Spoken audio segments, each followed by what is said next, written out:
My name is Marissa, and at 28 years old, I became the secret owner of Pine Ridge Resort in the Colorado mountains. As a financial advisor, I should have known better than to empty my life savings for a rundown property. But some dreams refuse to wait. I never told my family about my investment planning to surprise them at the perfect moment. That moment came during a celebratory dinner when my parents proudly announced, "Your brother's kids will love growing up here in the mountains." I simply smiled and said, "That is interesting. If only they knew what was in my bag." Let me know where you are watching from in the comments below, and if your family has ever overlooked your achievements, hit that subscribe button. Trust me, you will want to see how this unfolds. I grew up in suburban Denver with my parents Thomas and Linda, and my younger brother Jake. From the earliest days, I can remember it was clear who the favorite child was. Jake could bring home C grades and get taken out for ice cream. I would bring home straight A's and get a quick good job before the conversation turned to whatever Jake was doing. This pattern was so consistent that by the time I was 10, I stopped expecting acknowledgement. While Jake was the star athlete with mediocre grades, I was the studious one who also managed to be captain of the debate team. My parents attended every single one of Jake's football games, but they made it to only 2 of my debate competitions throughout high school, both times leaving early because Jake needed something. The favoritism went beyond attention. For his 16th birthday, Jake received a used but decent car. For mine, I got a watch and a lecture about saving for my own vehicle. So that is exactly what I did. I started working at 12 babysitting for neighbors. By 14, I had a paper route. At 16, I was working weekends at the local grocery store while maintaining a 4.0 GPA. My financial discipline started early. Half of everything I earned went into savings that I refused to touch. My parents called it an unhealthy obsession with money. I called it self-reliance. I recognized early that, if I wanted anything in life, I would need to provide it for myself. College followed the same pattern.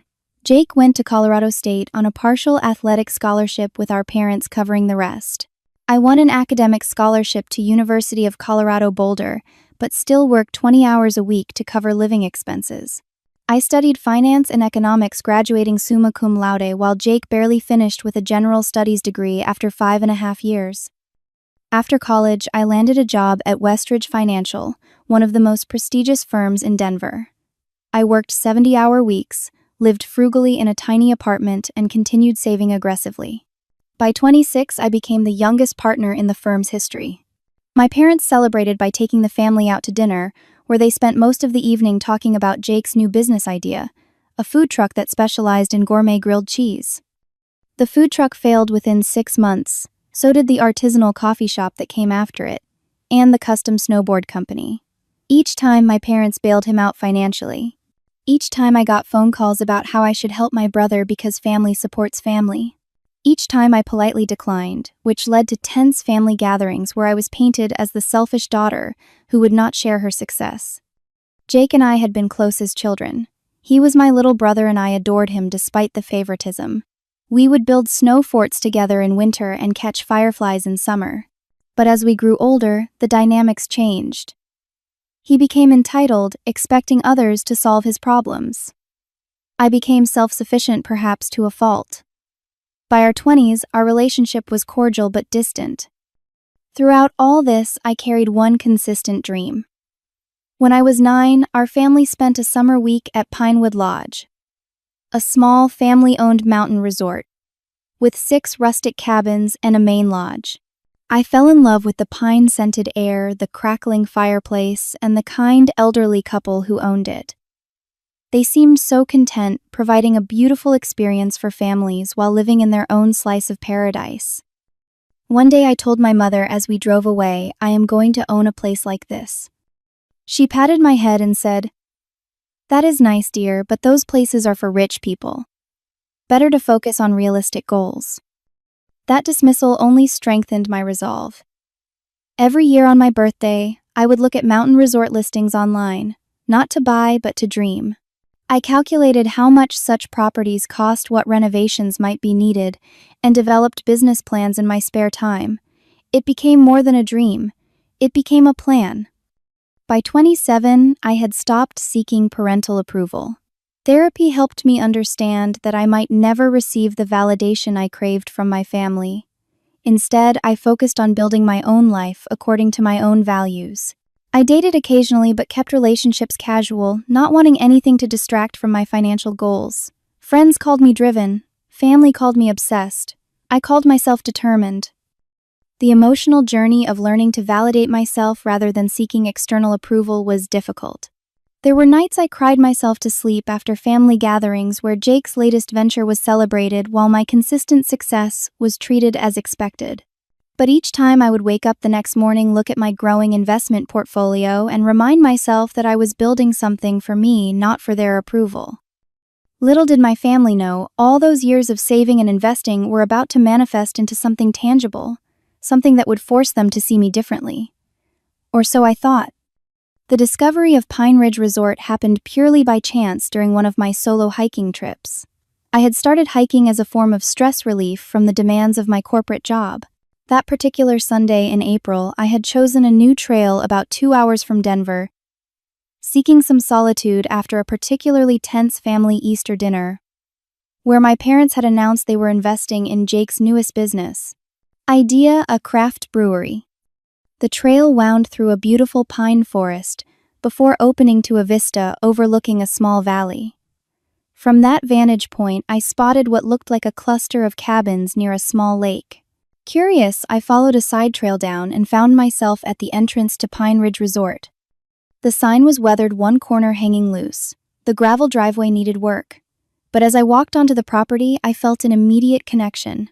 5 rustic cabins surrounded a central lodge built of timber and stone. A small dock extended into the clear mountain lake, and 15 acres of woodland stretched up the mountainside behind the buildings. "Can I help you?" a voice called out. An elderly man emerged from the main lodge, walking with a slight limp. "I am sorry, I was just hiking and saw your resort," I explained. "It is beautiful." The man, who introduced himself as Harold Wilson, invited me in for coffee. As we sat in the lodge's great room, with its soaring ceiling and massive stone fireplace, he shared that he and his wife Margaret had run the resort for 42 years. Margaret had passed away the previous winter and his own health was declining. Their children had careers in other states and no interest in taking over. "I need to sell," he said, his voice heavy with resignation. "But I cannot bear the thought of some corporation buying it and tearing everything down for condos." As he spoke, I found myself mentally cataloging everything that needed repair: the leaking roof, the outdated electrical system, the worn furniture. But I also saw the potential, the solid foundation, the perfect location, the breathtaking views. The emotional pull I felt was impossible to ignore. "How much are you asking?" I heard myself say, surprising us both. The price Harold quoted was substantial, but not outrageous given the location and acreage. It would require every penny of my savings, liquidating my retirement accounts, and taking a second mortgage on my condo. It was financially reckless by any standard calculation, especially for someone in my profession who advised others on responsible money management. Yet I knew with absolute certainty this was my opportunity. This was the dream I had nurtured for 20 years. "I would need to arrange financing," I said carefully, "but I am seriously interested." Harold studied me for a long moment. "You remind me of Margaret when she was young, same determined look in your eyes." Over the next few weeks, I visited the property multiple times. I hired inspectors and contractors to assess what I was getting into. The reports confirmed what I already knew: the place needed substantial work, but the bones were good. I ran financial projections until my eyes blurred, calculating how long I could operate at a loss before turning a profit. I told no one about what I was doing, not even my closest friends. Years of having my dreams dismissed by family had made me protective of this one. I feared discouragement and judgment, especially since I was considering leaving my prestigious partnership to run a mountain resort with no hospitality experience. The purchase process was complicated and stressful. There were moments I almost backed out, questioning my sanity.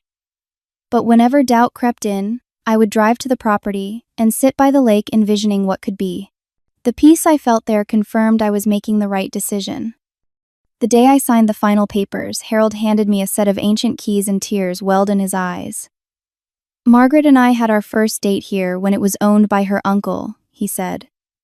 We built our whole life in this valley.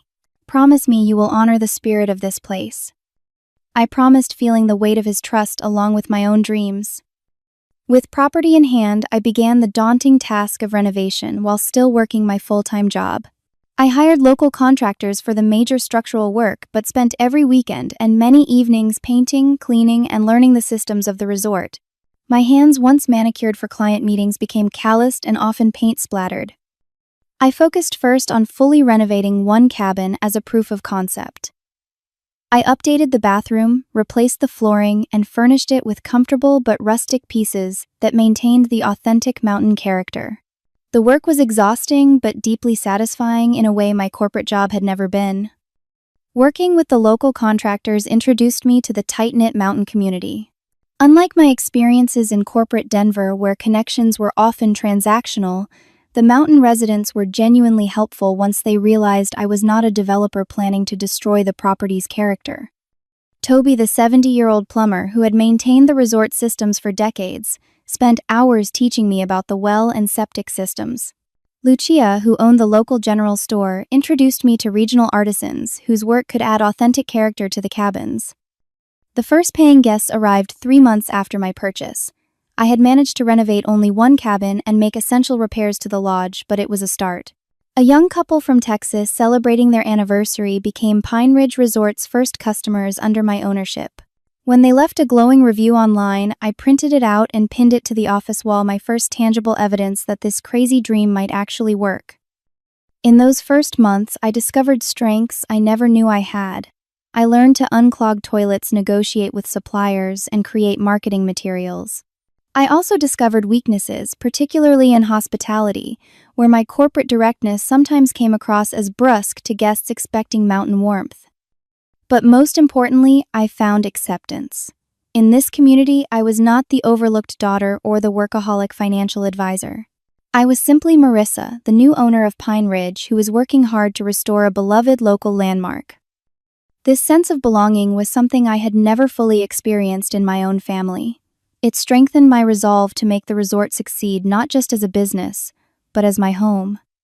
While I was secretly pouring my heart and savings into Pine Ridge Resort, family dynamics continued their predictable patterns. My parents called weekly, but our conversations rarely centered on my life. Instead, they would update me on Jake's latest brewery progress and express constant concern about his financial struggles. The brewery equipment cost more than expected, my mother explained during one call. Jake had to put it all on credit cards. We are helping where we can, but maybe you could talk to him about a loan, just until he starts turning a profit. I deflected these suggestions as gently as possible. I am not comfortable mixing family and financial arrangements, I would say. But I am happy to review his business plan if he wants advice. He never asked for advice. Only money, which I consistently refused to provide. The tension escalated when Jake and his wife Amanda announced they were expecting twins.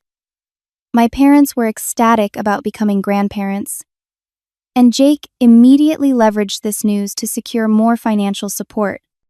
"We will need a bigger house now," I overheard him telling our parents during a family dinner. "Something with space for the kids to grow. Maybe up in the mountains where the air is clean." My mother squeezed his hand. "We will figure something out. We have always dreamed of having grandchildren nearby." I sat quietly pushing food around my plate, wondering if they had ever dreamed about my future or my potential children. The thought was quickly dismissed. I had long ago accepted my place in the family hierarchy. A week later, I stopped by my parents' house unexpectedly to drop off a birthday gift for my mother.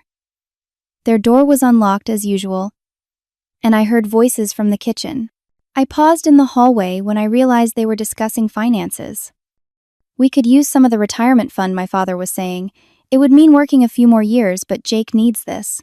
The brewery will succeed if he just has enough runway, and the kids will need a good place to grow up." "What about the lake property fund?" my mother asked. "We have been saving that for almost 30 years. "That might be our best option," my father agreed. "It is not like we will use it anytime soon, and this is what it was meant for anyway." Family legacy. I quietly left without announcing my presence, my gift left on the entry table.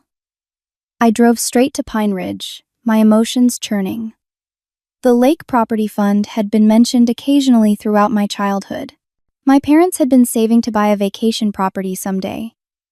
I had always assumed it was a distant dream given our solidly middle-class lifestyle.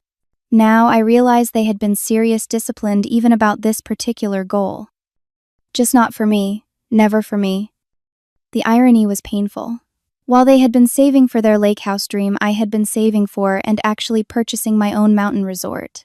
While they were considering emptying their retirement to bail out Jake yet again, I was working 80-hour weeks between my corporate job and resort renovations.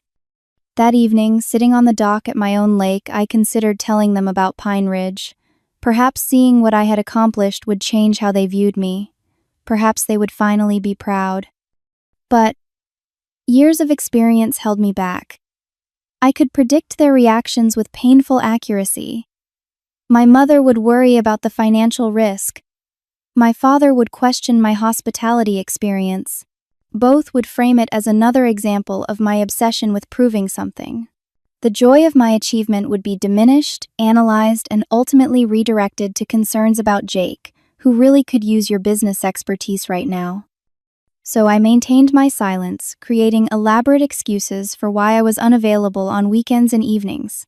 I became skilled at answering questions about my life with vague statements that satisfied curiosity without revealing truth. It was exhausting to maintain the facade, adding emotional strain to the already significant physical demands of running the resort while keeping my corporate job. As my parents' anniversary approached, they planned a special family dinner. "We have some exciting news to share," my mother hinted during her invitation call. I sensed an opportunity. After 6 months of secret ownership, Pine Ridge was starting to take shape. 3 of the 5 cabins were fully renovated. The lodge's great room had been restored to its former glory. Bookings were increasing weekly as positive reviews accumulated online. Perhaps this anniversary dinner was the perfect moment to reveal my accomplishment. With everyone gathered for a celebration, the mood would be positive. My news could be framed as an achievement rather than a rejection of family values. I prepared carefully, organizing property documents, photos of the renovations, and early financial projections showing the resort's promising future. I placed everything in a professional portfolio, the kind I used for major client presentations. The night before the dinner, I stood in the resort's great room looking out at the moonlight reflecting on the lake. "Tomorrow, everything changes," I said to the empty room. "Tomorrow, they will finally see me." I allowed myself to imagine their reactions: surprise, giving way to admiration, perhaps even regret for having underestimated me for so long. After years of feeling invisible in my own family, I would become impossible to ignore. In retrospect, I should have known better. But hope is a persistent thing, especially when it comes to family. Despite all evidence to the contrary, some part of me still believed that this time would be different. This time they would see me. My parents' anniversary dinner was set for 7 o'clock at their suburban Denver home. I arrived at 6:30 nicely dressed, in a blue blouse and tailored slacks, my portfolio of resort documents tucked discreetly in my handbag. My mother greeted me with a distracted hug, already looking past me toward the driveway. "Is that your brother?" she asked, clearly disappointed when she saw it was just the neighbor walking their dog.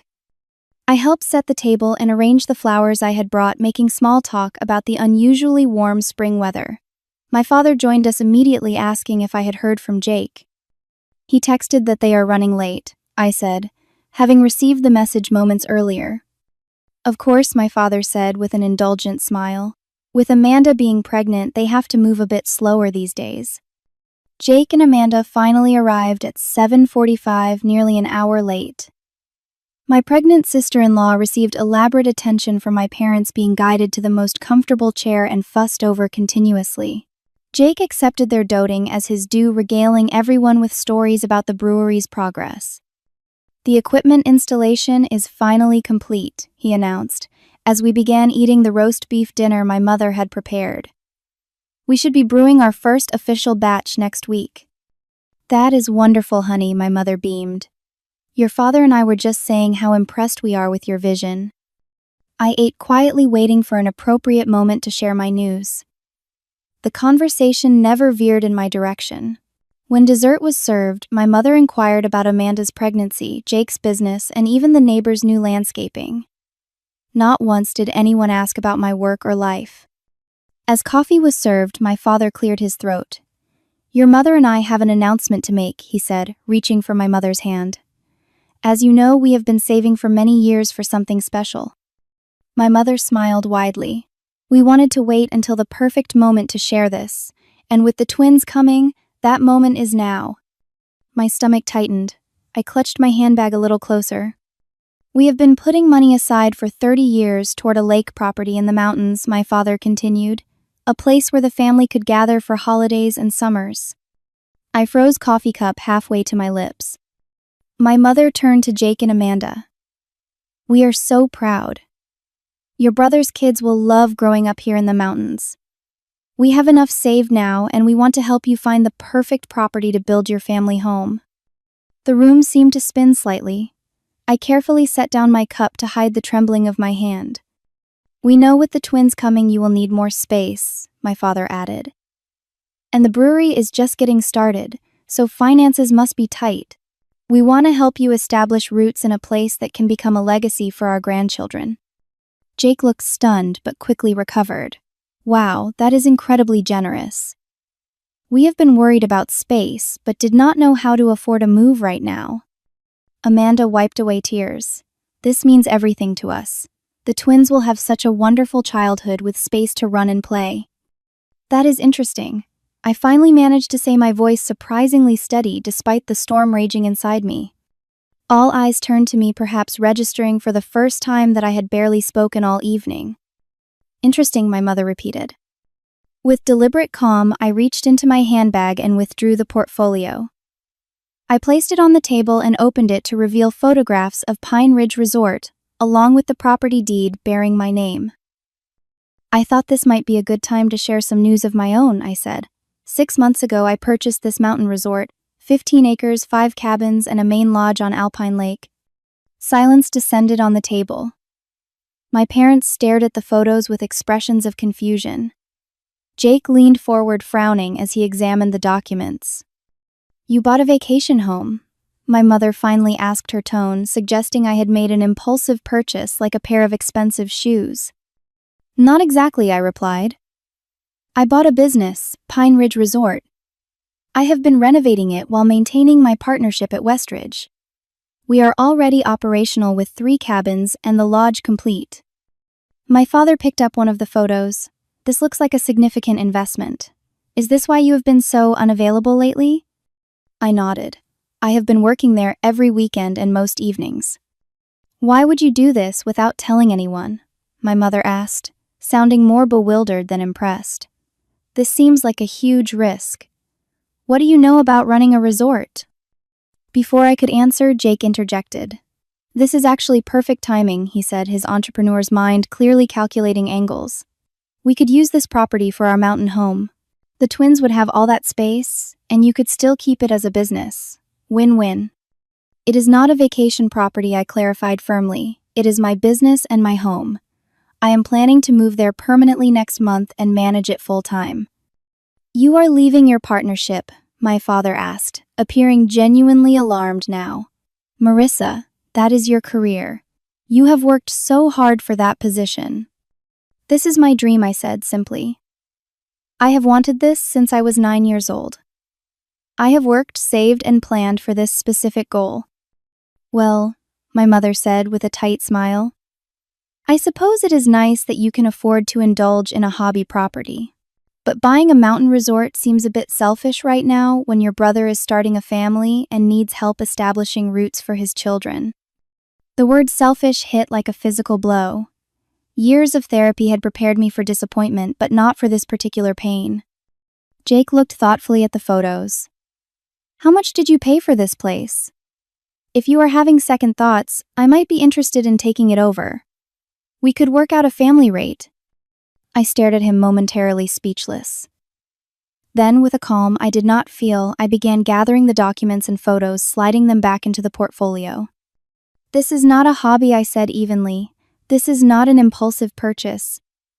This is the culmination of 20 years of disciplined saving and planning. I employed the same financial principles I teach my clients. I did my due diligence. I have a business plan projecting profitability within 2 years. I stood up portfolio in hand. And no, Jake, I am not having second thoughts, nor am I interested in selling to you or anyone else. This is my dream, and for once I would have appreciated if my family could simply be happy for me. My mother looked stricken. Of course we are happy for you, dear. We just worry about such a big change. My father added, and the timing is unfortunate with Jake's needs right now. I nodded, a lifetime of understanding crystallizing in that moment. The timing has always been unfortunate for my accomplishments. There has always been something more important happening with Jake. I picked up my handbag. Thank you for dinner. Congratulations on your anniversary. I walked out without waiting for a response, got into my car, and drove away from my parents' house. For the first time, it truly felt like I was driving not just away from something, but toward something entirely my own. The 2-hour drive from Denver to Pine Ridge Resort became a journey through my emotional landscape. I started out numb, operating on autopilot as I navigated the familiar highway. As the city lights faded behind me and the road began to wind into the mountains, the protective shock wore off. Tears came in waves, blurring the headlights of oncoming cars. I pulled over at a scenic overlook, unable to drive safely through my distress. Sitting in my car under the vast Colorado night sky, I finally allowed the full weight of the evening to crash over me. I had known intellectually that my revelation would not receive the reception I secretly hoped for, but experiencing it firsthand had shattered something fundamental inside me. Why was I never enough? I asked the empty car, my voice breaking on the question. What was wrong with me that they could never see me? The mountains offered no answer, just silent witness to my pain. After 20 minutes of released grief, I wiped my face, took several deep breaths, and continued driving. As the elevation increased, something inside me shifted. Each mile seemed to create distance, not just physically from my family, but emotionally from their power to wound me. By the time I turned onto the gravel drive of Pine Ridge, my tears had dried. I parked in front of the main lodge and sat for a moment looking at what I had created. Solar-powered lights illuminated the rustic sign and the path to the lodge door. The renovated building stood solid and welcoming against the mountain backdrop. This was real. This was mine. And I had done it entirely on my own. I unlocked the lodge and walked into the great room. Without turning on the lights, I moved to stand before the massive picture window overlooking the lake. Moonlight silvered the water's surface and outlined the silhouettes of pine trees. The quietness wrapped around me like a blanket. For the first time since leaving my parents' house, I examined the portfolio I had so carefully prepared. The photos showed the transformation of the property under my care. The financial documents detailed my investment and projected return. Everything was meticulously organized as I had been taught to do for client presentations. I had approached this deeply personal revelation as I approached everything else in my life with professional precision. Perhaps therein lay part of the problem. I had always tried to earn my parents' love through achievement, as if family affection operated on the same merit-based system as the corporate world. 20 years of evidence suggested otherwise, yet I had persisted in the same approach, hoping for a different outcome. The portfolio slipped from my fingers, scattering documents across the polished wooden floor. I made no move to collect them. Instead, I sank into one of the oversized armchairs facing the fireplace, emotionally exhausted. My phone buzzed with incoming calls and texts, first from my mother, then my father, finally Jake. I silenced it without reading the messages. Whatever justifications or explanations they offered would not change the fundamental dynamics that had been reinforced tonight. Around midnight, an unexpected text came through from my cousin Sophie, my aunt's daughter, who was 5 years younger than me. Just heard what happened at dinner. That is messed up. Are you okay? Sophie and I had never been particularly close, but we had always been cordial. Unlike Jake, she had never been part of the family favoritism dynamic, being from my mother's sister's family. Not really, I texted back honestly. Where are you? She asked. At my resort. 3 dots appeared, disappeared, then reappeared. You're what you own a resort. That is badass. Can I see pics? I found myself smiling faintly as I sent her several photos. Her enthusiastic response was the first positive family reaction I had received. Holy crap, Marissa, this is amazing. Mom and I are coming to visit as soon as possible. We texted back and forth for nearly an hour. She explained that my mother had called her mom in tears about my reckless business decision and selfish behavior in the face of Jake's needs. Sophie, however, had immediately recognized the situation for what it was. They have always been weird about you and Jake, she wrote. Everyone in the extended family sees it, but nobody talks about it. For what it is worth, I think what you have done is incredible. Her support coming from the periphery of the family circle provided unexpected comfort. At least someone related to me could see and acknowledge my achievement without immediately redirecting attention to Jake.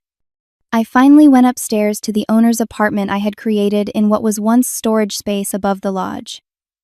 It was simple but comfortable with exposed beams and a small balcony overlooking the lake. This would be my permanent home once I left my condo in Denver. For tonight, it would be my sanctuary. As I prepared for bed, I realized this was my first time actually sleeping at the resort as its owner.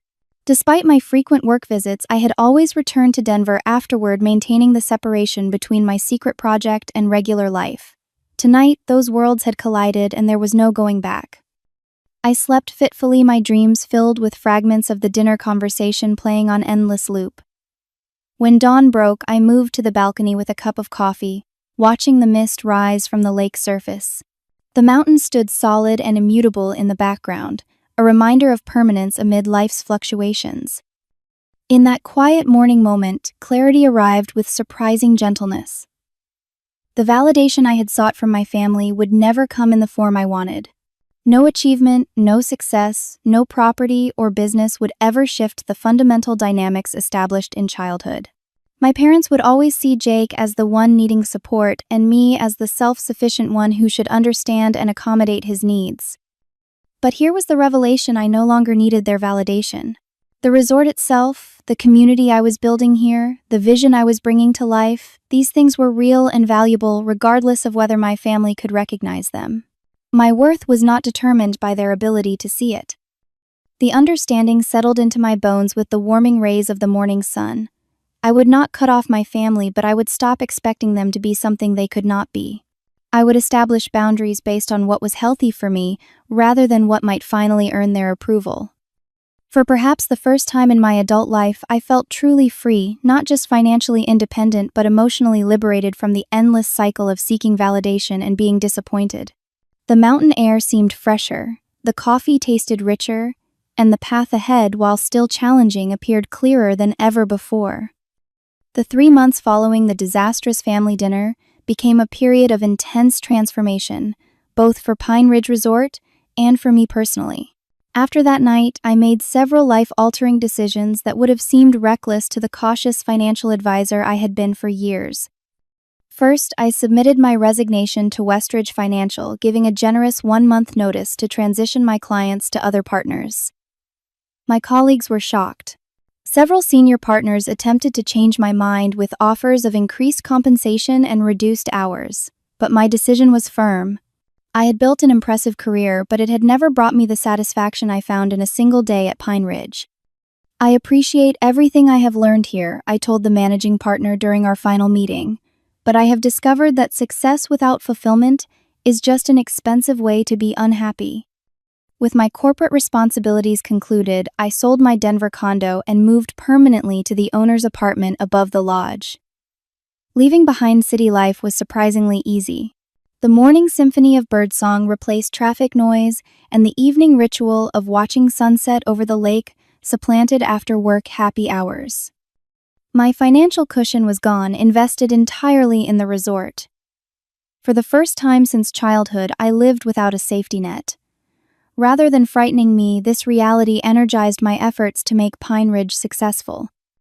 I knew I could not do it alone. The resort needed a team, not just hired help, but people who shared my vision for what this place could become. Through a combination of luck and careful selection, I assembled a core group who would become not just colleagues but something closer to family. George Peterson was a local handyman in his 60s who had done occasional maintenance for Harold. Initially hired for specific repairs, he gradually became a full-time fixture, bringing decades of practical knowledge about everything from septic systems to wildlife management. His wife had died years earlier, and his children lived across the country, making the resort community his primary social connection. "You are doing good work here," he told me after finishing the renovation of the fourth cabin. Harold and Margaret would be pleased. Tina Rodriguez joined next, a 35-year-old marketing professional who had burned out on Denver's corporate scene and moved to the mountains seeking a different lifestyle. I found her through a local Facebook group when she posted about seeking part-time work that would utilize her skills but allow time for hiking and painting. Her expertise in digital marketing and social media proved invaluable for attracting the right clientele.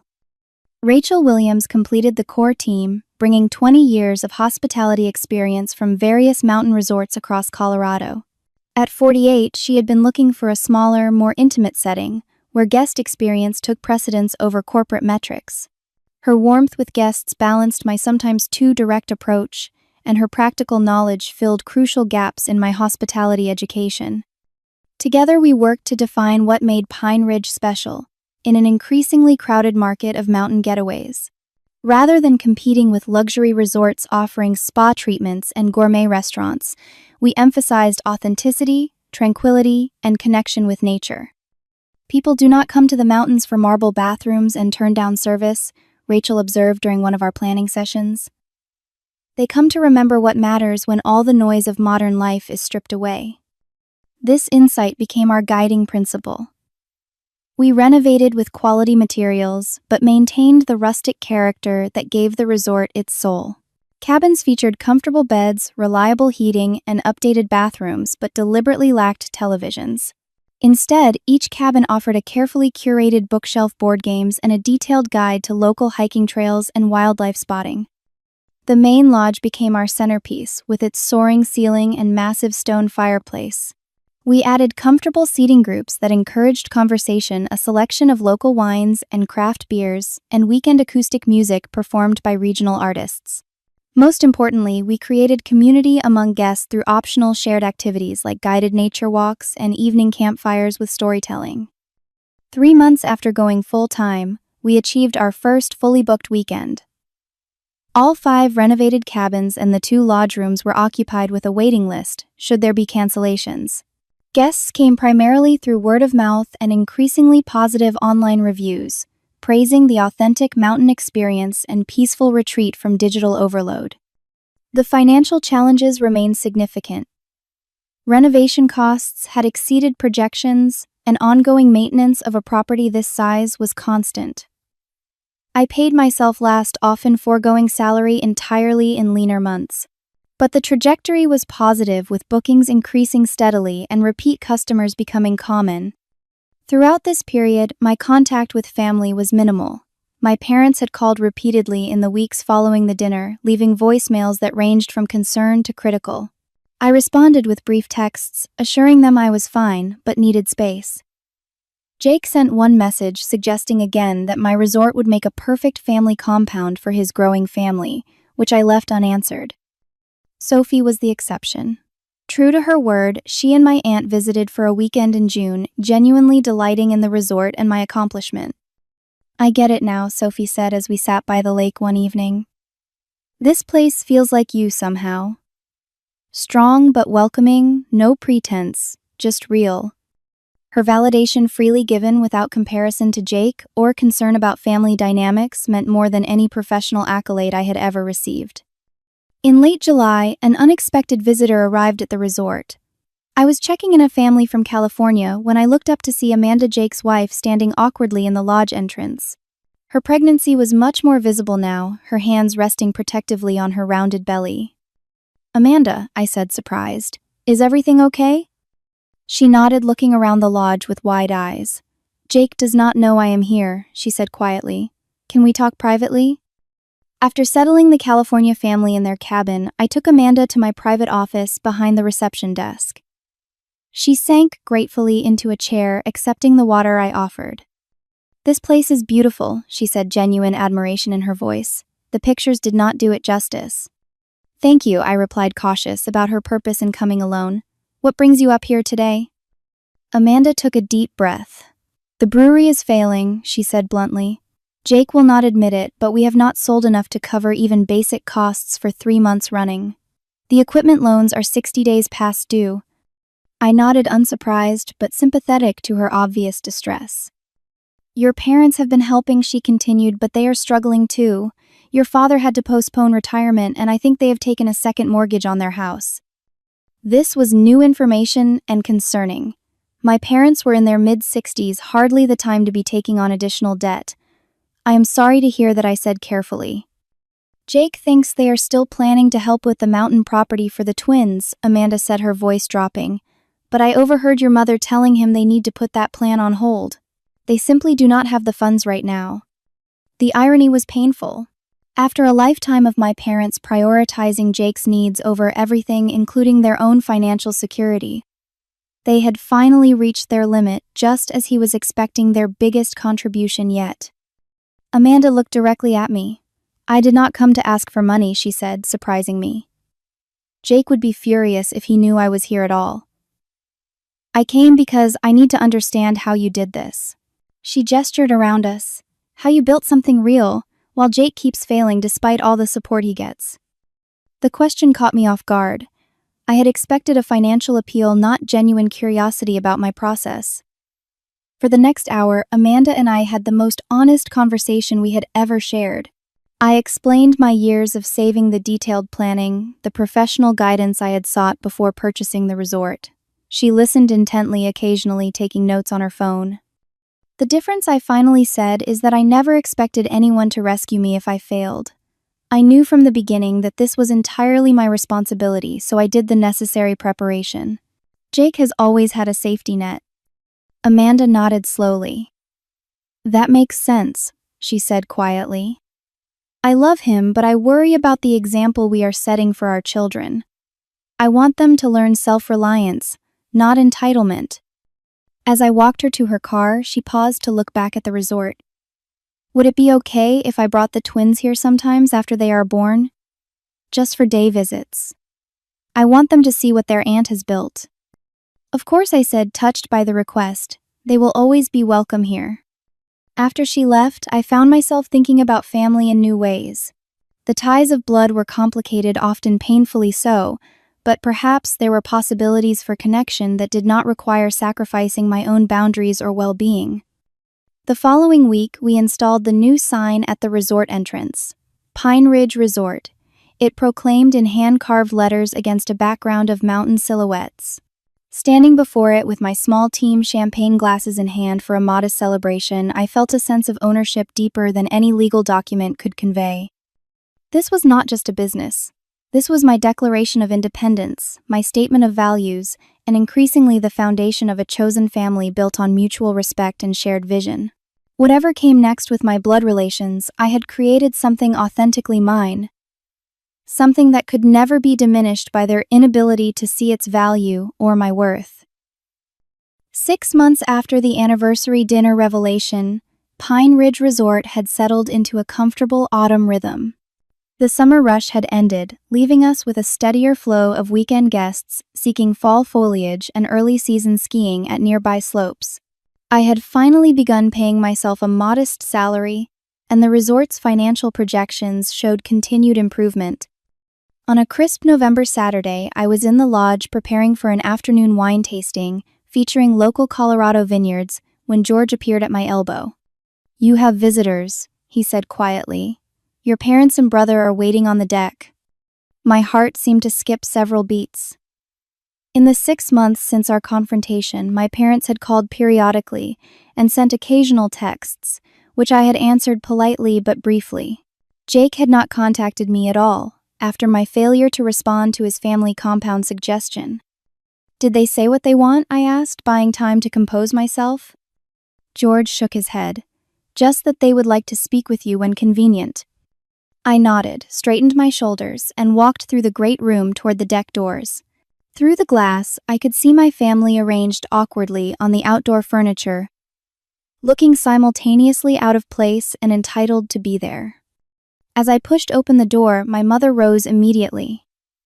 "Marissa, this place is lovely," she said, moving as if to hug me but stopping when she registered my reserved expression. "Thank you," I replied, remaining by the door. "What brings you all the way up here today?" My father stood next, hands in pockets. "We thought it was time we saw this resort of yours properly. Your mother and I have been concerned about how things were left at our anniversary dinner." Jake remained seated, scanning the property with an evaluative eye. "The location is prime," he commented, as if conducting an appraisal. "You must have paid a fortune for this much lakefront." I ignored his comment, focusing on my parents. "Would you like a tour before we talk?" They agreed readily, and I spent the next 45 minutes showing them the renovated cabins, the expanded dock, and the nature trails we had developed on the property. My mother commented positively on the decor choices, while my father asked surprisingly detailed questions about the well system and heating infrastructure. Jake trailed behind, periodically checking his phone and appearing generally disinterested until we reached the newly constructed outdoor pavilion overlooking the lake, designed for small weddings and corporate retreats. "This has serious potential," he said, his entrepreneurial interest finally engaged. "You could charge premium rates for events up here." "We already do," I replied simply. "We are booked for weddings every weekend next June through September." When the tour concluded, I brought them to a private corner of the main lodge, where Rachel had set up coffee and freshly baked muffins, then discreetly withdrawn. The moment had a strained formality, like a business meeting rather than a family gathering. "The resort is impressive," my father began after an awkward silence. "You have clearly put substantial work into the renovations." "Thank you," I said. "It has been challenging, but rewarding." My mother reached across the table to touch my hand. "We owe you an apology, Marissa. Our reaction at the anniversary dinner was not supportive. We were surprised, and we handled it poorly." The acknowledgement, while appreciated, seemed practiced rather than deeply felt. I nodded but waited for more substantial explanation. "The timing was unfortunate," my father added. "We had just shared our plans to help Jake, and then your announcement seemed to come out of nowhere." "I understand that," I said carefully. "But my resort purchase did not happen on a whim. I had been working toward this specific goal for 20 years, since that family vacation when I was 9. I told you then that I wanted to own a place like this someday." My mother looked genuinely surprised. "I do not remember that." "I do," I said simply. "It was the first time I articulated the dream that has guided most of my financial decisions throughout my adult life." Jake, who had been unusually quiet, finally spoke. "Look, water under the bridge. We are here because we have a proposition that could benefit everyone." I turned to him, already wary of where this was heading. "The brewery is pivoting," he continued, using his practiced pitch voice. "The production side is challenging in the current market, but the hospitality aspect shows real promise. We are thinking of expanding into destination experiences." Meaning, I prompted when he paused dramatically. "A partnership between Pine Ridge Resort and Mountain Valley Brewing. We could create exclusive beer retreats, brewing workshops, tasting events. The synergy would be incredible." I looked at him steadily. "And what exactly would each partner contribute to this arrangement?" Jake smiled confidently. "You already have the infrastructure, the location. We bring the brewing expertise, the brand recognition in the Denver craft beer scene, and my marketing network." "What would the ownership structure be?" I asked, keeping my tone professional. He hesitated only briefly. "We were thinking 60-40 with Mountain Valley Brewing as majority partner, given the value of our established brand." The audacity was breathtaking. After less than a year in business with no demonstrable success, he was proposing to take controlling interest in the resort I had poured my life savings and countless hours into developing. My parents watched anxiously, clearly aware of and supportive of this proposal. Their presence was not coincidental, but strategic, intended to provide family pressure to accept Jake's proposition. I took a slow, deliberate sip of coffee, using the moment to organize my thoughts. When I set the cup down, my hand was perfectly steady. No, I said simply. Jake blinked clearly, not expecting such a direct refusal. You should at least consider it. The potential upside is enormous. I have considered it in the approximately 90 seconds since you proposed it, I replied evenly. Pine Ridge Resort is not for sale, not for partnership, and not available as collateral for your latest venture. My mother's expression tightened. Marissa, this could be wonderful for both of you. Think of it as a family business. That is exactly the problem, I said, looking directly at her. Our family has never operated as equal partners. For as long as I can remember, Jake's needs and desires have taken precedence over mine. His failures have been cushioned while my successes have been taken for granted. I have built this business entirely on my own, and I have no intention of compromising its success to rescue another of Jake's failing ventures. My bluntness left them momentarily speechless. Jake recovered first, his expression darkening. So that is what this is about. You are still hung up on some perceived childhood favoritism. Grow up, Marissa. This is business. Exactly, I agreed. This is business. And in business, track records matter. Mine demonstrates consistent success through disciplined planning and execution. Yours shows repeated failures despite significant external support. That alone would make this partnership unappealing regardless of family history. My father shifted uncomfortably. There is no need to be harsh. Your brother is trying to find a solution that works for everyone. No, I corrected gently. He is trying to find a solution that works for him using family obligation as leverage. That has been the pattern our entire lives, and I am no longer participating in it. Jake stood abruptly. This is bullshit. I came here in good faith to offer a collaborative opportunity, and you are throwing childhood grievances in my face. Some things never change. You have always been selfish and cold. Rather than responding with matching anger, I remained seated, my voice calm. I wish you success with your brewery, Jake. Genuinely. But that success needs to be built on your own merit and hard work, not by leveraging what I have built. He stormed out without another word, the lodge door slamming behind him. My parents exchanged worried glances. He is under tremendous pressure, my mother said defensively. With the twins coming and the brewery struggling. I understand that, I said. But his pressure does not constitute my emergency.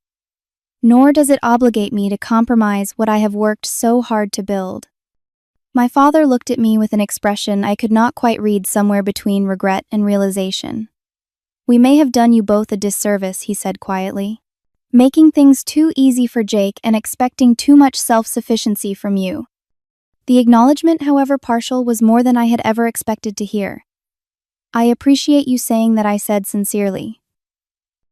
What happens now? My mother asked, sounding lost. With the family, I mean. I considered the question carefully. That depends on whether we can establish new patterns based on mutual respect. I am not cutting contact, but I am maintaining firm boundaries around what I will and will not do, particularly financially. And Jake, she pressed. That is largely up to him, I replied. I am open to a relationship that does not involve financial entanglement or business propositions. I'll accreted. I'm open to a relationship, but it would need to be reciprocal with genuine interest in my life and accomplishments, not just what I can provide. We talked for another hour, covering difficult ground more honestly than we ever had before. There were no miraculous breakthroughs or tearful reconciliations, just the beginning of a more authentic understanding of our family dynamics and the possibility of healthier patterns moving forward. When they left, promising to visit again under less contentious circumstances, I felt a complex mixture of emotions: grief for the family relationship I had always wanted but never had relief at having maintained my boundaries, and tentative hope that perhaps some healing was possible even if our relationships would never be what I had once imagined. 1 year later, Pine Ridge Resort had exceeded even my optimistic projections. We had expanded to include 2 additional cabins built on the far side of the property, and the wedding pavilion had become a sought-after venue for intimate mountain ceremonies. We were fully booked 6 months in advance for peak seasons, with a growing list of repeat guests who had become almost like extended family. My own healing journey had progressed through multiple avenues. Weekly therapy sessions helped me process both old family wounds and the challenges of entrepreneurship. The resort community, including staff and regular guests, provided a sense of belonging I had never experienced in my biological family. And somewhat surprisingly, I had developed a relationship with Daniel Morgan, a local artist who taught watercolor workshops at the resort and gradually became more than a business associate. My relationship with my family had evolved into something I could accept, if not what I had once dreamed of. My parents visited occasionally, our interactions cordial, if not deeply connected. They had finally acknowledged the resort's success, though they still struggled to understand why I had abandoned a prestigious corporate career for this mountain life. Jake and I maintained minimal contact, exchanging birthday texts and seeing each other at major family gatherings. After the twins were born, Amanda occasionally brought them to the resort for day visits as she had requested. During these visits, she and I developed an unexpected friendship based on mutual respect and her genuine interest in business management. The most meaningful family connection, however, came through Sophie. My cousin had become a regular presence at Pine Ridge, spending several weekends each season, helping with special events or simply enjoying the mountain atmosphere. When she announced her engagement and asked if she could hold her small wedding at the resort, I was moved beyond words. "You were the only one who saw me," I told her during the wedding planning. "The only one in the family who recognized what I was building here." Sophie hugged me tightly. "What you have created here is magical, Marissa. Not just the place, but the feeling. People come here and remember what matters, including me." On the evening of Sophie's wedding, standing at the back of the pavilion watching her exchange vows with the lake and mountains as backdrop, I felt a profound sense of peace wash over me. This was why I had built Pine Ridge. Not for profit or professional achievement, but to create a space where moments like this could happen, where people could connect with nature, with each other, and with their authentic selves. The path that had led me here was more difficult than I could have imagined when I first dreamed of owning a mountain resort at age 9. It had required not only financial discipline and business acumen, but emotional resilience, and the courage to stand firm in my own worth when those closest to me could not see it. The greatest wisdom I had gained was understanding that validation comes from within, not from external sources, even those we love most. Success is not measured by others' recognition, but by alignment with one's own values and purpose. Family is not just about blood, but about who sees you truly and celebrates your authentic self. As I watched Sophie and her new husband share their first dance under the stars, I realized I had created something far more valuable than a profitable business. I had built a life of integrity, purpose, and genuine connection on my own terms. And in doing so, I had finally found the freedom that comes not from others' approval, but from being fully, unapologetically myself. Have you ever had to make a difficult choice between family expectations and your own dreams? I would love to hear your stories in the comments below. If this journey of finding self-worth resonated with you, please like this video and subscribe to my channel for more stories about overcoming family challenges and building a life on your own terms. Thank you for joining me today, and remember, sometimes the bravest thing you can do is believe in yourself when no one else does. Until next time, this is Marissa reminding you that you are enough exactly as you are.